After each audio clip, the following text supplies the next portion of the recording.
حویلی کہوٹہ میں Islamic relief Pakistan نے باغ اور حویلی میں 100 مستحق خاندانوں کو پولٹری پیکج فراہم کر دیا۔ پولٹری پیکج میں مرغیاں، خوراک، دوائی، شیلٹر اور برتن شامل ہیں۔ اسلامک ریلیف پاکستان نے 100 مستحق خاندانوں کا ذریعہ معاش بہتر کرنے کے لیے گھریلو سطح کے پولٹری فارم قائم کر دیے ہیں۔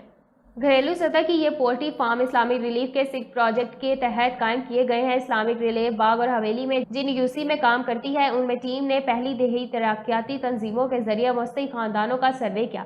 اس کے بعد ان کو پولٹری پیکج فراہم کیا گیا۔ پیکج میں مرغیوں کا شیلٹر، مرغیاں، ان کی خوراک، دوائی اور برتن شامل ہے۔ پیکج کا مقصد کم آمدنی والے خاندانوں کو ذریعہ معاش فراہم کرنا ہے تاکہ وہ اپنے خاندان کی بنیادی ضروریات پوری کر سکیں۔ مرغیوں کی تقسیم کی ایک تقریب میں ڈاکٹر شبیر احمد شیخ، ڈسٹرکٹ لائف اسٹاک آفیسر باغ نے شرکت کی۔ مرغیاں اسلامک ریلیف کے لائف اسٹاک ڈاکٹروں ڈاکٹر سید گلزار حسین، ڈاکٹر سید واجد بخاری اور ڈاکٹر سیدہ فاضلہ کی زیر نگرانی تقسیم ہوئی، جنہوں نے ایک ایک مرغی کو چیک کیا اور ان کی دیکھ بھال پر تربیتی سیشنز بھی کیے۔ تقسیم کے اس کام میں ڈاکٹروں کے علاوہ اسلامک ریلیف سڈکو اور CWDP کی ٹیم نے حصہ لیا۔